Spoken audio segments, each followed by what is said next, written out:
They told me I couldn't have guests at my own cabin. They said they had a master key and total authority. But when Karen from the HOA stormed in, screaming and trying to unlock the door, she didn't know one thing. The man inside was the state governor, and he wasn't happy. All I wanted was peace.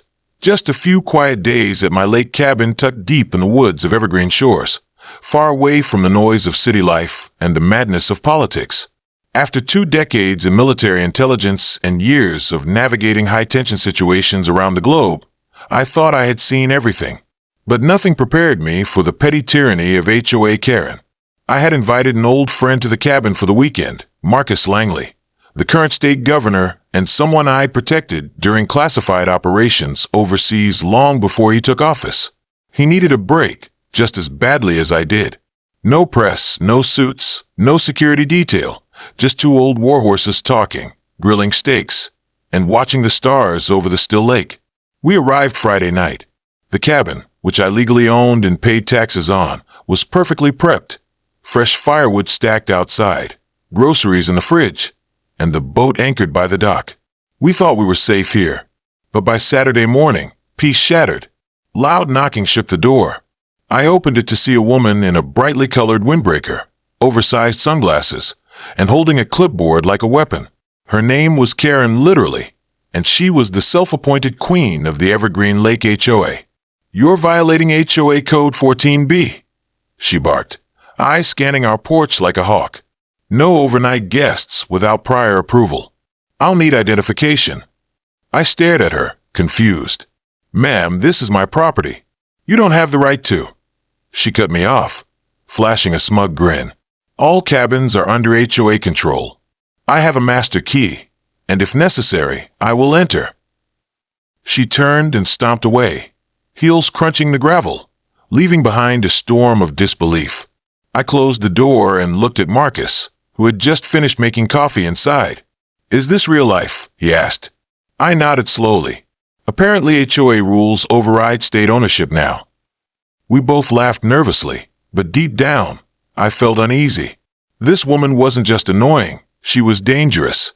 Anyone with that much entitlement and a key they shouldn't have was a lawsuit waiting to happen. What I didn't know was how far she'd go to prove her power, or how badly it would backfire once she realized who was inside my cabin. The next morning, just as the mist began to rise off the lake and the sunlight pour through the pine trees, I heard the unmistakable crunch of gravel outside. I peered through the blinds, and there she was, Karen, marching toward the cabin like she was leading an army, holding her infamous clipboard and a glint of obsession in her eyes. This time, she wasn't alone. 2 HOA board members trailed behind her like lackeys, nodding to every word she spat out.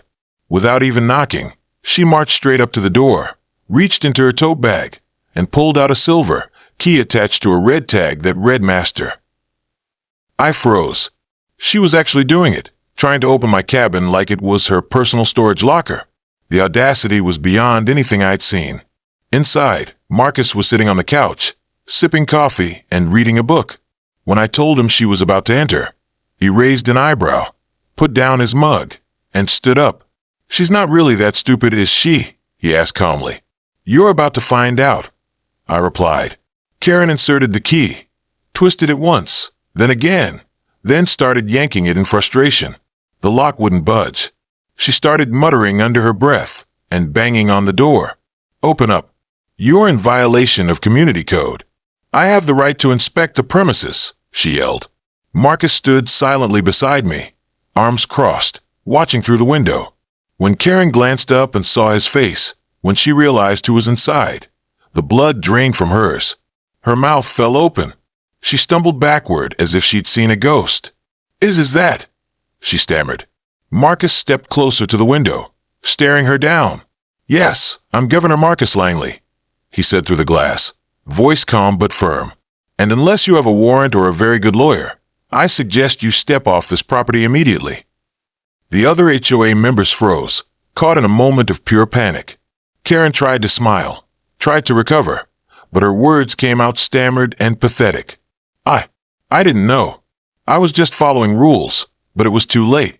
She had crossed a line she didn't even know existed, and the man on the other side of that locked door had the power to burn her entire kingdom of petty control to the ground.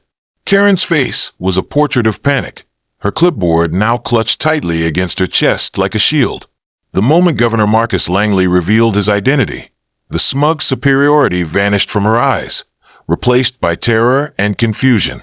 She began stuttering out excuses, words tumbling over each other like a landslide. "I didn't know, no one told me. I thought this was just a retired guy's cabin," she whimpered, backing away from the porch. But Marcus didn't say another word. He simply pulled out his phone, calm and composed as ever, and made a single call. "This is Governor Langley. I need immediate legal and law enforcement presence at Evergreen Lake Cabin 14. We've got a case of unlawful attempted entry and possible harassment by the HOA president." That was it. Less than 20 seconds. Karen's expression crumbled into horror. Her two companions were already trying to distance themselves from her, mumbling things like, "We didn't know who was here," and "We were just following her lead." But the damage had been done. Within 30 minutes, sirens could be heard in the distance, growing louder as 3 state patrol vehicles pulled into the cabin drive. Officers in sharp uniforms stepped out, nodding at Marcus before turning toward Karen. She tried to maintain composure, standing tall and waving her clipboard like a badge of innocence. "This is all a misunderstanding," she said shakily. "This man was violating HOA guidelines, and I was attempting to execute a routine inspection." One of the officers raised an eyebrow. "Ma'am, you tried to open a locked door to private property without a warrant or consent. That's not a misunderstanding. That's criminal trespass."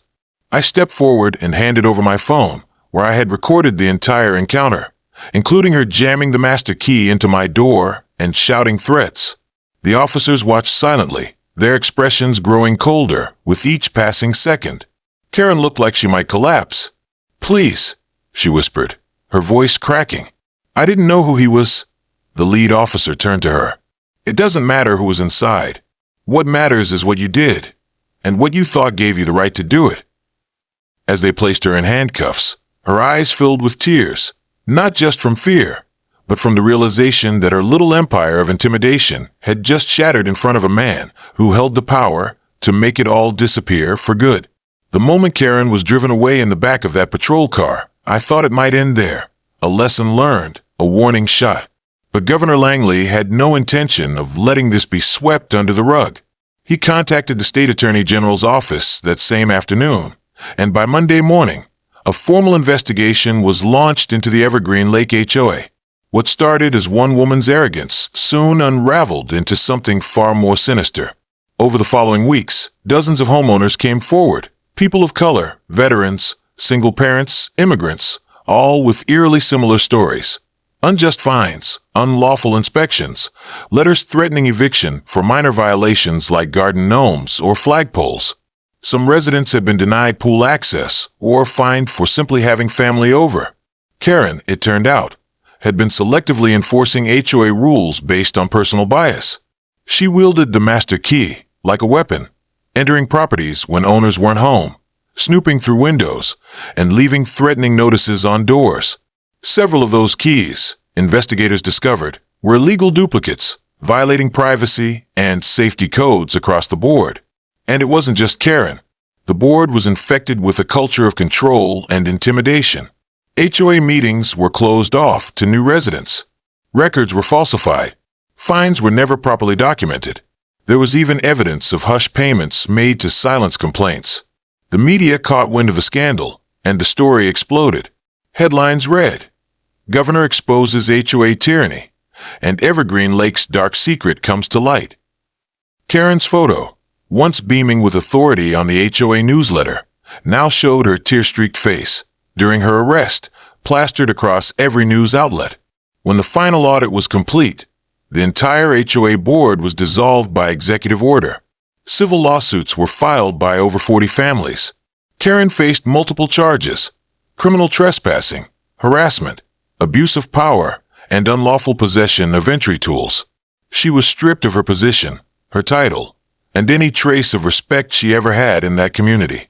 And as for the so-called master key, it was presented in court, bagged, tagged, and held up as the very symbol of her downfall.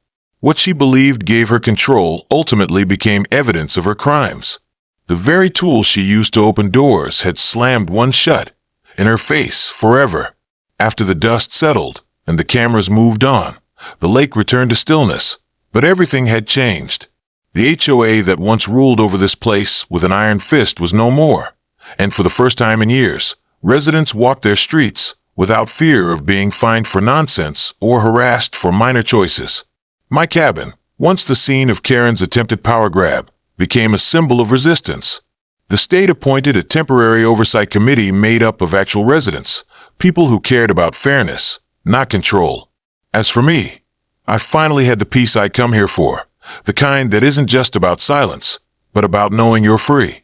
Governor Langley continued to visit from time to time, not as a politician, but as an old friend. We'd sit on the porch, watching the lake reflect the sky, and talk about how close this community came to being suffocated by one woman's ego. "You know," he said one evening, sipping sweet tea as the sun dipped behind the trees, "I've dealt with warlords in unstable nations who had less control than she thought she had here." We both laughed, but behind the humor was a truth that haunted me. Sometimes, the worst kind of oppression hides behind rules and regulations, behind people who believe authority is a license to dominate. I received a formal apology from the interim board, along with a letter from the Attorney General thanking me for my cooperation. But what mattered most wasn't paperwork. It was watching my neighbors reclaim their voice. Veterans who'd been silenced, single moms who'd been harassed, immigrants who were told they didn't belong. All of them stood taller now. Karen, meanwhile, disappeared from public life. Her trial was short. She took a plea deal, lost her home, and was barred from serving on any housing authority again. The woman who once threatened to let herself in now had no doors left to open. And as I walked my dock, breathing in the crisp mountain air, I felt no bitterness, just clarity. This cabin was mine, my land, my rules. And if anyone ever tried to take that away again, they'd find more than just a locked door waiting. They'd find a community ready to fight back. Justice had been served, and this time it was permanent. If this story shocked you as much as it did us, don't forget to like, comment, and share your thoughts below. For more real stories where justice prevails, subscribe now to Faces of Racism.